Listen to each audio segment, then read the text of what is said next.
My husband and I, both in our early 30s, have been together for over a decade and made the decision to not have kids. I like kids, I have nieces and nephews, we just don't want them for our own reasons. He had a vasectomy, which only a few people know about. Our families are aware we don't want kids, as they've asked this before during different major life events, our wedding for instance. We recently bought a 3-bedroom home with a nice yard in a nice area. Excited to show our new home to family and friends, major upgrade to our previous home, we hosted a housewarming. During the party, one of my sibling-in-laws, Alex, made a few indirect comments about all this space. And kids would love it in our house, etc. Eventually they asked point blank when we were having kids. I made a light-hearted joke about it, which is my go-to for this question. Oh, well, I like sushi too much to have to give it up for a pregnancy. Plus not drinking for pregnancy and breastfeeding? No thanks. I tried to make it very light-hearted and laugh it off. Most people just laughed along. That seemed to anger Alex, and I was told children are a joy, and a good mother puts her kids before everything else. I agreed, children are a joy, I like spending time with the nieces and nephews.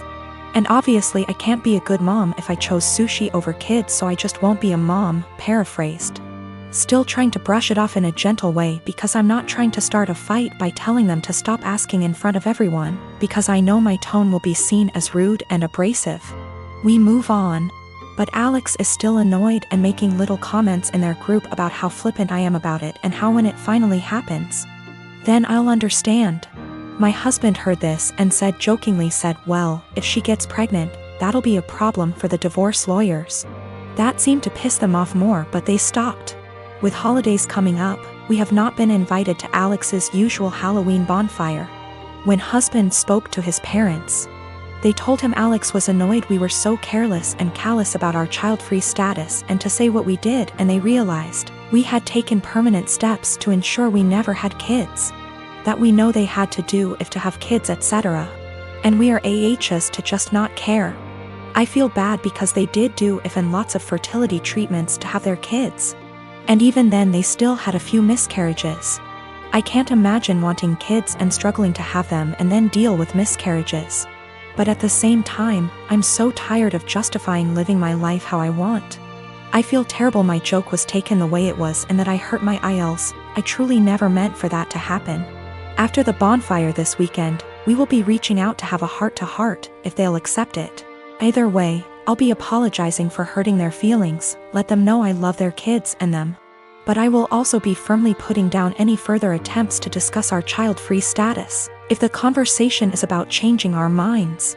I have not told them our reasons for being child-free, so I think perhaps if they are willing to listen, I'll explain them and hopefully the conversation can be constructive. I'll try to give my girlfriend's side here too, so it's not too biased. I used to dress like shit. I was perfectly content wearing my gym clothes everywhere and stretch the dress code as much as possible for work. My girlfriend works in the fashion industry, so she helped me buy some clothes that fit me better and looked nicer without being out of my comfort zone, so I was really thankful for that.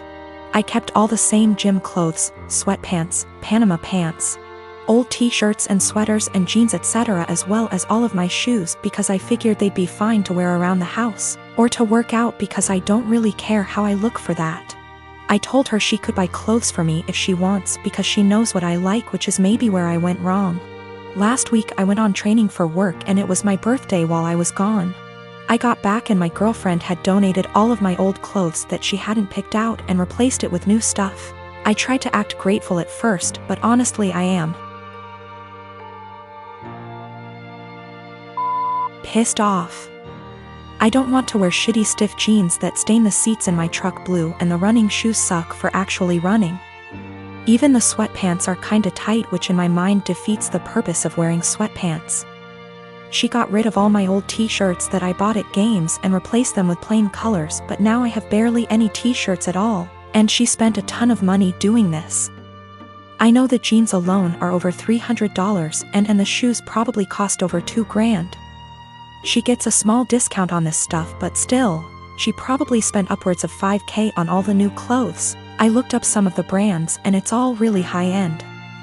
I told her I wish she hadn't gotten rid of my old stuff. And she said I would have kept wearing it, so she had to, but offered to go get it back from the thrift store. Well, the thrift store apparently sends their donated clothes away to get wasted, and then they get sent to various locations throughout our city, so basically no one has any idea where my clothes are and they're as good as gone. The reason I'm posting is she's now mad at me for being ungrateful and says I should respect and appreciate her more. But yeah, I'm not really that thankful because she got rid of all my shit.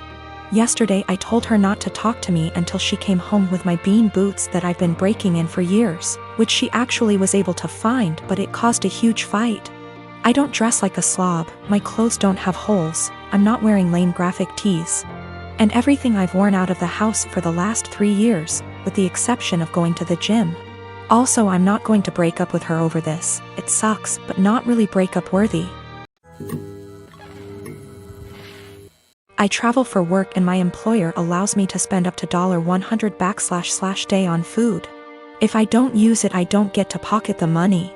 When traveling, I make sure to use the full $100 every day, so I'm eating very well.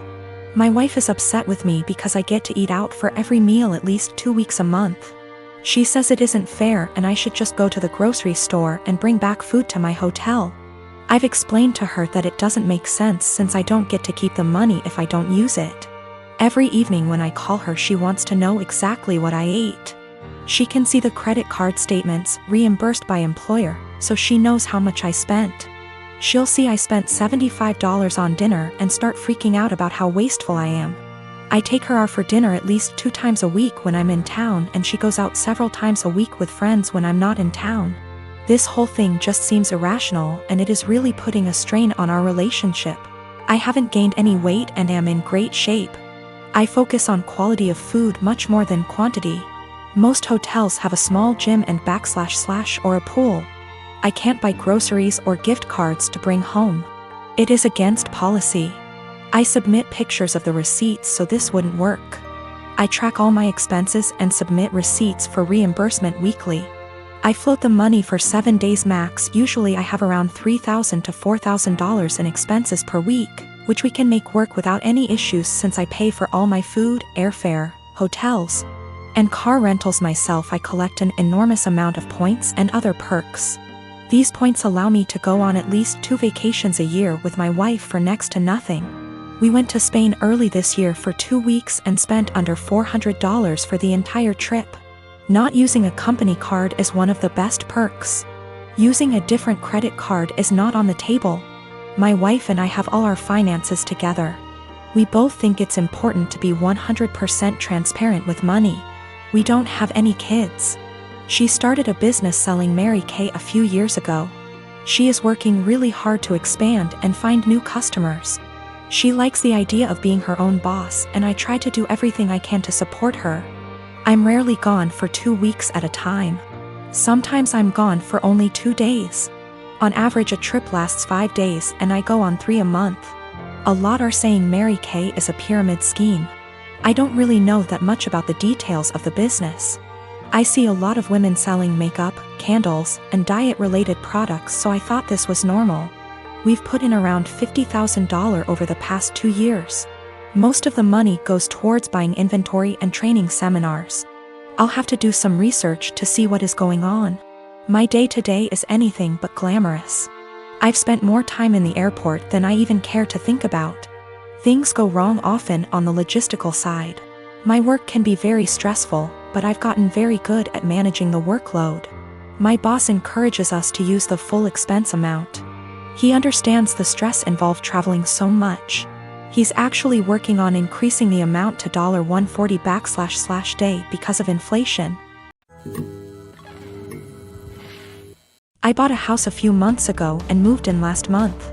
The previous owner was a friendly old man that could no longer live alone, so he decided to sell and move in with his daughter.